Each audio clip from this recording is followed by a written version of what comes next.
TNTV Tamil ஊடகம், தனித்துவமான தமிழ் ஊடகம். உங்கள் இல்லத்திற்கும் இல்ல சுப நிகழ்ச்சிகளுக்கும் மேலும் சுவை கூட்ட யாழி அப்பளம். தரம் சுவை சரியான விலையில் கிடைக்கும் யாழி அப்பளத்தை வாங்கி பயன்படுத்துங்கள். மாவட்டம் தோறும் விநியோகஸ்தர்கள் வரவேற்கப்படுகிறார்கள். மேலும் விவரங்களுக்கு 9789251125. உலகெங்கிலும் வாழும் டிஎன்டிவி தமிழ் ஊடகம் பார்வையாளர்களுக்கு அன்பு வணக்கம். சீமான் விஜயலட்சுமி, இந்த பிரச்சனை தான் கடந்த ஒரு வார காலமாக தமிழ்நாட்டு பத்திரிகை ஊடகங்களை எல்லாம் முன்பக்கத்தையும் தலைப்புச் செய்திகளையும் ஆக்கிரமித்துக் கொண்டிருக்கக்கூடிய தகவல்களாக செய்திகளாக இருந்து வந்தன. அதற்கு உச்சநீதிமன்றத்தினுடைய ஒரு தீர்ப்பு தற்பொழுது முற்றுப்புள்ளி வைத்திருக்கிறது என்றே கூறலாம். ஆனால் இதை திராவிட ஆதரவு ஊடகர்களும், அதாவது பெய்டு பதிவர்களும் பெய்டு ஊடகர்களும் அடுத்தடுத்தது எப்படியெல்லாம் இதை திசை திருப்புவது, அடுத்ததாக புதிதாக என்ன ஒரு அவதூறு பரப்புரைகளை மேற்கொள்ளலாம் என்றுதான் அவர்கள் பார்ப்பார்கள். காரணம், அது அவர்களுடைய தொழில். எனவே தொழில் முறையாக அவ்வாறு தொடர்ந்து பதிவிடுபவர்களை பற்றி நாம் கவலைப்பட வேண்டியதில்லை. ஆனால் இதில் உள்ள சாதக பாதகங்கள் என்ன, என்ன தவறுகள், என்ன பிரச்சனை, ஏன் இந்த அளவிற்கு இது பூதாகரமாக உருவானது என்பது பற்றித்தான் இந்த காணொலியில் நம்ம பார்க்க போகிறோம். டிஎன்டிவி தமிழ் ஊடகம், தனித்துவமான தமிழ் ஊடகம். கன்னட நடிகை விஜயலட்சுமி சீமான் அவர்கள் மீது கொடுத்த ஒரு தனிப்பட்ட புகார் 2011ஆம் ஆண்டில் புகார் பதிவு செய்யப்பட்டு அதற்கு பிறகு அவர் மீண்டும் அந்த வழக்கை திரும்ப பெற்றுக்கொள்கிறார். அதற்கு பிறகு மீண்டும் தேர்தல் வரும் நேரத்தில் புதிதாக ஒரு வழக்கை கொடுக்கிறார். அதற்கு பிறகும் அவர் சமரசம் ஏற்பட்டு விட்டதாகவும், அதே போல நான் சீமானோடு சந்தித்து பேசிவிட்டேன், எனவே இந்த வழக்கை திரும்ப பெற்றுக்கொள்கிறேன், நான் சென்னை அடிக்கடி செல்ல முடியாது, எனக்கு இங்கே எந்த ஆதரவும் இல்லை என்றெல்லாம் கூறி அவர் எழுத்துப்பூர்வமாக குறித்து எழுதி கொடுத்து திருப்பி வழக்கை புகார் மனுவை திரும்ப பெற்றுக்கொள்கிறார்.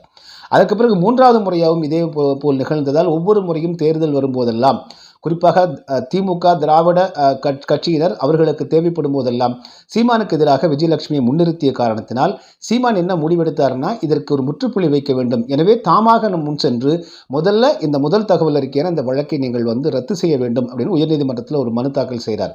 உயர்நீதிமன்ற நீதிபதி என்ன சொல்றாருன்னா, இது 11 ஆண்டு காலமாயிருக்கு அப்படின்னு சொல்லிட்டு சில கருத்துக்களை கூறிக்கொண்டு, நீங்கள் 12 வாரங்களுக்குள் இது தொடர்பான விசாரணையை மேற்கொண்டு நீங்கள் குற்றப்பத்திரிகையை தாக்கல் செய்ய வேண்டும் அப்படின்னு ஒரு உத்தரவிடுறார்.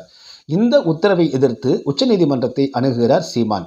உச்சநீதிமன்ற நீதிபதிகள் இதை கேட்டுட்டு இந்த 12 வார விசாரணைக்கும் அந்த அறிக்கை தாக்கல் செய்ய வேண்டியதற்கும் தடை கொடுத்ததோடு எந்த விசாரணையும் இது தொடர்பாக மேற்கொள்ளக்கூடாது அப்படின்னு ஒரு ஆணை கொடுக்குறாங்க. மேலும் இருதரப்பும் அமர்ந்து ஏன் அதை பேசி ஒரு முடிவுக்கு வரக்கூடாது என்கிற கேள்வியோடு அவர்கள் வழக்கை ஒத்தி வச்சிருக்காங்க. இதில் மிக முக்கியமாக நீங்கள் கவனிக்க வேண்டியது என்னென்னா, இந்த பாலியல் குற்றச்சாட்டு என்று இவர்கள் கூறுகிறார்கள். அதே போல இது ஒரு ரேப் என்று ஆங்கிலத்தில் சொல்லக்கூடிய வன்புணர்ச்சி என்றும் இவர்கள் வரைமுறைப்படுத்துகிறார்கள். அதாவது நீதிமன்றம் இப்படி கூறுவதற்கு முன்பாகவே தமிழ்நாட்டில் பத்திரிகை ஊடகங்கள், குறிப்பாக சன் நியூஸ் தான் இதனுடைய மிக முக்கியமான அவர்கள் ஒரு பரப்புரையாளர்களாக இருக்கிறார்கள். அவர்களைப் போலவே அனைத்து ஊடகங்களும் பத்திரிகைகளும் இவர்களே ஒரு பாலியல் குற்றவாளி, அதே போல கற்பழிப்பு குற்றவாளி என்பதை போன்றெல்லாம் இவர்கள் ட்ரெண்டிங் செய்வதும், டேக் செய்வதும், ஹேஷ்டாக் செய்வதும், அதே போல் பார்த்திங்க அப்படின்னா ஊடகங்களில் இவர்கள் வெளிப்படுத்துவதெல்லாம் இது அந்த புகாரில் உள்ள, அதே போல் அந்த நீதிமன்றம் கூறிய உண்மை நிகழ்வு இவற்றுக்கெல்லாம் முழுவதுமாக வேறாகவும், எப்படியாவது சீமானை பாலியல் குற்றவாளி என்று இங்கே மக்கள் மத்தியில் பதிய வைத்து விட வேண்டும் என்பதாகத்தான் இவர்களுடைய அனைத்து செயல்பாடுகளுமே இருந்தன. இந்த நிலையில் தான் நீங்கள் பார்த்தீங்கன்னா உச்சநீதிமன்றம் இப்படி ஒரு உத்தரவை அளித்திருக்கிறது. இதன் காரணமாக நீங்கள் பார்த்தீங்க அப்படின்னா மிக முக்கியமாக இந்த பத்திரிகை ஊடகங்கள் எல்லாம் சொன்னது பொய் என்றும், சன் நியூஸ் உள்ளிட்ட திராவிட இயக்கம், திராவிட கட்சியினர் அவர்களெல்லாம் பரப்பிய இந்த பொய் பரப்புரைகள் அப்பட்டமான ஒரு அவதூறு என்பதும் உறுதியாக ஆகியிருக்கிறது. நம்ம ஒரு பத்திரிகை ஊடகவியலாளர்கள் நம்ம இதை பார்க்கிறோம். நம்முடைய என்னென்னா, நீதிமன்றம் என்ன தீர்ப்பளிக்கிறதோ அதைத்தான் சொல்ல முடியும். எடுத்துக்காட்டாக நீங்கள் இந்த சன் நியூஸ் மற்றும் இதெல்லாம் நிலைப்பாடுகள் நம்ம பார்த்தோம் அப்படின்னா, எப்படின்னா ஒரு காலகட்டத்தில் முழுக்க பாலியல் தொழில் புரியக்கூடிய பெண்களை புகைப்படம் எடுத்து போடக்கூடிய ஒரு வழக்கம் தமிழ்நாட்டில் இருந்துச்சு. அதன் பிறகு நீதிமன்றம் தலையிட்டு அவர்களை புகைப்படம் வெளியிடக்கூடாது என்று கூறியது. அப்போதெல்லாம் அழகிகள் கைது அப்படின்னு போடுவாங்க. காரணம் என்னென்னா, அதற்கு பிறகு நிறைய திரைப்படங்கள், நிறைய நிகழ்வுகள் எல்லாம் காவல்துறையின் அதிகாரிகள், காவல்துறையின் சில ஆய்வாளர்கள், சில உதவி ஆய்வாளர்கள் அவர்கள் தங்களுக்கு பிடிக்காத ஒரு பெண்கள் இருந்தாலும் கூட, இல்லை அப்பாவி பெண்கள் கூட அவர்களை எல்லாம் பாலியல் தொழிலாளர்களாக சித்தரித்த ஒரு நிகழ்வுகளும் நடந்த காரணத்தினால் அவர்கள் பெயர் வெளியிடக்கூடாது, முகத்தை வெளியிடக்கூடாது என்பதெல்லாம் வந்து தற்பொழுது வந்து அந்த புகைப்படங்கள் எல்லாம் வெளியிடுவதில்லை. இப்பொழுது வந்து பார்த்திங்க அப்படின்னா இந்த ஒரு வழக்கிலும், விஜயலட்சுமி வழக்கிலும் இவர்கள் நீதிமன்றமே கூறாத போது இவர்கள் தீர்ப்பு எழுதிவிட்டார்கள். யார்? இந்த சன் நியூஸ் உள்ளிட்ட அனைத்து ஊடகங்களுமே தீர்ப்பு எழுதிவிட்டார்கள். அதே போல் தொடர்ந்து மக்கள் மத்தியில் இது ஏதோ விஜயலட்சுமி வந்து இவர் ஏதோ வந்து அதனால தான் சீமான் அவர்கள் கூட இறுதியாக ஒன்று சொன்னார், என்னமோ நீங்கள் வந்து ஒரு சின்ன பிள்ளை போலையும் அதை நாங்கள் வந்து தூக்கிட்டு போய் நம்ம வந்து கெடுத்துட்டதாக சொல்கிறீங்களே என்று சொன்னதற்கு அடிப்படை காரணம் என்னவென்றால் 15 ஆண்டுகளுக்கு முற்பட்டது. சீமான் அப்பொழுது ஒரு இயக்குனர், இந்த அம்மா ஒரு நடிகை. திரைப்படத்துறையில் வந்து பார்த்திங்கன்னா நட்பு பழகுவதும் அதற்கு பிறகு பிரிந்து போவதும் இதெல்லாம் ரொம்ப இயல்பான ஒன்றாக இருக்கக்கூடிய ஒன்று. ஏற்கனவே இவர் வந்து பார்த்திங்கன்னா உண்மையிலேயே இவருக்கு வந்து சீமான் விஜயலட்சுமிக்கு அநீதி இழைத்திருந்தால் முதல் முறையே அவர் வந்து புகாரை திரும்ப பெறாமல் இவருக்கு தண்டனை பெற்று கொடுத்திருக்க முடியுமா, முடியாதா? இரண்டாவது, அன்று வந்த செய்தித்தாள்களில் அவர் அளித்த பேட்டி ஹிந்து நாளிதழ் உள்ளிட்ட அனைத்து நாளிதழ்களிலும் இருக்கிறது. அவர் தெள்ளத் தெளிவாக மிரட்டப்பட்டதாக சொல்லியிருந்தால் அன்றே பத்திரிகையாளர்கள் முன்னாடி அவர் சொல்லியிருக்கலாம், அன்றே ஊடகவியலாளர்கள் முன்னாடி சொல்லியிருக்கலாம். அவர் அப்படி சொல்லவே இல்லை. இல்லைங்க, நான் வந்து சீமானை சந்தித்து விட்டேன், இந்த வழக்கை நான் திரும்ப பெற்றுக்கிறேன், நான் அடிக்கடி வந்து சென்னை வந்துட்டு போக முடியாது, மேலும் எனக்கு இங்கே வந்து பெரியதாக ஆதரவு இல்லாதனால இந்த வழக்கை திரும்ப பெற்றுக்கிறேன்னு போயிட்டாங்க. ஸோ அதில் எங்கேயுமே அவர் எந்த இடத்துலையும் பத்திரிகை விடலாம், இல்லை நாங்கள் வந்து மிரட்டப்பட்டோம், இப்போ இது போல் வந்து எங்களை வந்து மிரட்டி தான் நீங்கள் வந்து திரும்ப பெற வைத்தார்லாம் சொல்ல கிடையாது.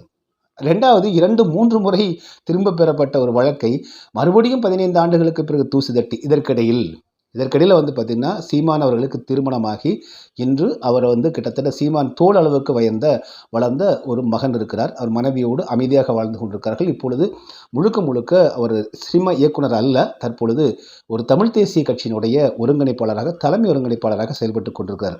அவருடைய கட்சியில் லட்சக்கணக்கான இளம் பெண்கள் இருக்கிறார்கள், இளம் ஆண்கள் இருக்கிறார்கள். இப்பொழுது ஒரு கண்ணியமான ஒரு வாழ்க்கையை அவர் வாழ்ந்து கொண்டிருக்கிறார். அவர் வந்து தற்பொழுது மண்ணுக்காகவும் அதே போல் தமிழ்நாட்டினுடைய நலனுக்காகவும் இயற்கை வளங்களுக்காகவும் போராடி கொண்டிருக்கக்கூடிய தமிழருடைய நலனுக்காக போராடி கொண்டிருக்கக்கூடிய தமிழ் தேசிய அரசியலை முன்னெடுத்து வந்திருக்கிறார். இந்த அரசியலெல்லாம் முன்னெடுப்பதற்கு முன்பாக திரைத்துறையில் அவர் இருந்தபோது பழகிய அந்த பழக்கத்தை இவர் 15 ஆண்டு காலம் கழித்து இவர் தமிழ் தேசிய அரசியலில் தொடர்ந்து பயணம் செய்த காலத்திலெல்லாம் நீங்கள் வந்து 10-11 ஆண்டுகள் இடைவெளி விட்டுவிட்டு மீண்டும் திமுக எப்பொழுதெல்லாம் வருகிறதோ அப்பொழுதுதான் இந்த பிரச்சனையை வந்து அவர் பூதாகரமாக்குவதும் அவருக்கு பின்னணியில் திராவிட இயக்கத்தினர், குறிப்பாக இந்த திராவிட ஆதரவு பெய்டு பதிவர்கள், அதாவது பணம் கொடுத்து பதிவு செய்யக்கூடிய 24 மணி நேரம் சீமானை திட்டிக் கொண்டிருக்கக்கூடிய 3-4 பதிவர்கள், யூடியூபர்கள், அதே போல் தற்பொழுது சன் நியூஸ். ஸோ இவர்களெல்லாம் தான் நீங்கள் வந்து தொடர்ந்து வந்து பார்த்திங்கன்னா இதை எப்பொழுதெல்லாம் திமுக ஆட்சிக்கு வருகிறதோ தமிழ் தேசியத்தை ஒழிக்க வேண்டும் என்கிற நிலையிலெல்லாம் இவர்கள் வந்து இதை விஜயலட்சுமி கைகளில் எடுப்பது ஒரு வழக்கமாக ஆகிவிட்டது. எனவே முழுக்க பின்னணியில் ஒரு அரசியல் அழுத்தங்கள் இருக்கின்றன. அந்த அரசியலுக்காகத்தான் விஜயலட்சுமியுடைய புகாரை பூதாகரமாக்கி இந்த சமூக ஊடகங்களும் பத்திரிகை ஊடகங்களும் பூதாகரமாக்கி பெரிதாக்கி கொண்டிருக்கின்றன என்பதுதான் தற்பொழுது உச்சநீதிமன்றத்தில் அவர்கள் எடுத்துச் சொல்லப்பட்ட கருத்தாக இருக்கிறது. இதன் அடிப்படையில் தான் உச்சநீதிமன்றம் இப்படி ஒரு தீர்ப்பு கொடுத்துருக்கு. நம்ம என்ன சொல்கிறோன்னா, பொதுவாக நம்முடைய பண்பாடு என்ன அப்படின்னா, எல்லோருமே சிறு வயதில் காதலிப்பதும் அதற்கு பிறகு பிரிந்து வேறொருவரை தேர்ந்தெடுப்பதும் பிரிந்து செல்வதும் என்பது சட்டப்பூர்வமாக கொடுக்கப்பட்டிருக்கின்ற ஒன்று. நீங்கள் இன்றெல்லாம் வந்து பார்த்தீங்கன்னா அன்றெல்லாம் சென்னையில் வந்து விவாகரத்து திருமண மனமுறிவு கோரக்கூடிய அதற்கான நீதிமன்றங்கள் 1-2 தான் இருந்துச்சு. ஆனால் கிட்டத்தட்ட இன்று வந்து பார்த்திங்கன்னா 18, 26, 36 நீதிமன்றங்கள்லாம் இந்த மனமுறிவுக்கென்றே நீதிமன்றங்கள் அவ்வளவு பெருத்து போயிருக்கின்றன. அப்படி ஆயிரக்கணக்கில் லட்சக்கணக்கில் விவாகரத்துக்கள் என்று மனமுறிவுகள் ஏற்பட்டு கொண்டிருக்கின்றன.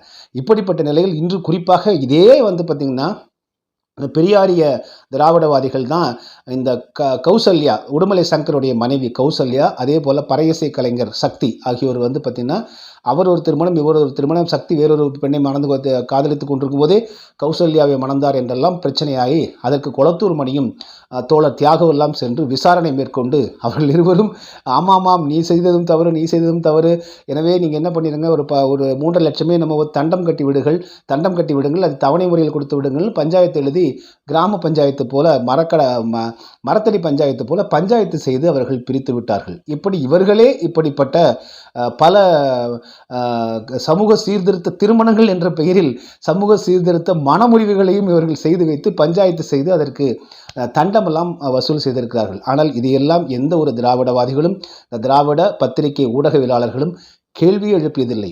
ஆனால் இந்த சீமான் அவர்களுக்கு வந்து இப்படி ஒரு இத்தனைக்கு 2 பேரும் மெச்சூரிட்டிங்க, ரொம்ப நல்லா கவனிக்கணும். அந்த பெண்மணி இன்னும் வந்து 17 வயதுக்கு உட்பட்ட அவர் வந்து சிறுமி அல்ல, என்ன இவர் பழகினால் என்ன நடக்கும், இதனால் என்ன நடக்கும் என்பது பற்றின தெளிவு உடையவர் தான் அவர். அது மட்டும் இல்லாமல் அந்த விஜயலட்சுமி இவர் மீது மட்டும் புகார் கொடுக்கல. இதே போல் இன்னொரு நடிகர் மேலே ஒரு புகார் கொடுத்துருந்துருக்காங்க. இன்னொரு தொலைக்காட்சி நெறியாளர் ஒருவர் அவருடன் பழகி ஒரு புகார் கொடுத்துருக்காங்க. இது அவர் வழக்கமாக இருப்பதும், யாருமே ஏதாவது புகார் கொடுத்து விட்டு சமூக ஊடகங்களில் அவர்களை பற்றி பேசிவிட்டு அதற்கு பிறகு பத்திரிகையாளர் சந்திப்பில் மன்னிப்பு கேட்பதும், அதற்கு தன் சகோதரிக்கு உடல்நிலை சரியில்லாத காரணத்தினால எனக்கு இந்த மருத்துவத்திற்காக இந்த பணத்தை வாங்கிக் கொள்கிறேன் என்று செட்டில்மெண்ட் பணமெல்லாம் வாங்கியதெல்லாம் காணொலிகள் இருக்கின்றன. ஆக மொத்தம் அவருடைய வழக்கமே இது யாரை பற்றியாவது அவதூறு பரப்புவது, அதற்கு பிறகு சகோதரிக்கு உடல்நிலை சரியில்லாதனால் அவர்களை நான் பார்த்துக்க வேண்டியதாக இருக்கு, எனக்கு பணம் வேண்டும் என்று சொல்வது, பிறகு மீண்டும் இதே போன்ற புகாரை கொடுப்பது என்பது ஒரு வழக்கமாக இருக்கிறது என்பது கர்நாடகாவில் ரொம்ப அப்பட்டமாக வெளியாக இருக்கக்கூடிய செய்திகள் நமக்கு உணர்த்துகின்றன. இப்படிப்பட்ட நிலையில் இப்படி ஒரு கேரக்டர் உள்ள ஒருவரை இந்த தமிழ் தேசிய அரசியல் மிக நேர்த்தியாகவும் வலுவாகவும் வந்து கொண்டிருக்கக்கூடிய நிலையில் அவரை குறிப்பாக விஜயலட்சுமி போன்ற பெண்மணி எல்லாம் முன்னிறுத்தி சீமானை அவமதிப்பதும் சிறுமிப்படுத்துவதுமான முயற்சியில் திராவிட இயக்கங்களும் கட்சிகளும் அவர்களுடைய பெய்டு பதிவர்களும் பெய்டு எழுத்தாளர்களும் பெய்டு கைக்கூலிகளையும் வைத்து அவதூறு பரப்ப முயன்றார்கள். ஆனால் உச்சநீதிமன்றம் தற்பொழுது உண்மையை உணர்ந்து கொண்டு அவருடைய முகங்களில் கரி பூசி இருக்கிறது. அவருடைய செயல்கள் அவதூறு அற்பமானவை என்பதை இந்த உலகத்திற்கு நிரூபித்திருக்கிறது என்பதைத்தான் பார்க்க வேண்டும். எனவே பொதுவாகவே நீங்கள் ஒருவேளை சேர்ந்து வாழ்ந்து அதற்கு பிறகு பிரிந்து சென்று விட்டால், அவர் அடுத்ததாக ஒரு புதிய வாழ்க்கையை நோக்கி சென்று விட்டால், புதிய மனைவி புதிய குழந்தையோடு அவர் நல்ல ஒரு அமைதியான வாழ்க்கையும் தமிழ்நாட்டில் மிகப்பெரிய ஒரு அரசியல் கட்சியினுடைய தலைவராகவும் ஒருங்கிணைப்பாளராகவும் ஆகிவிட்டால் அவரை தொலைவில் நின்று ரசிப்பது தான் உண்மையிலேயே ஒரு காதலிக்கு அடையாளமாக இருக்க முடியும், உண்மையான காதலியாக இருந்தால்.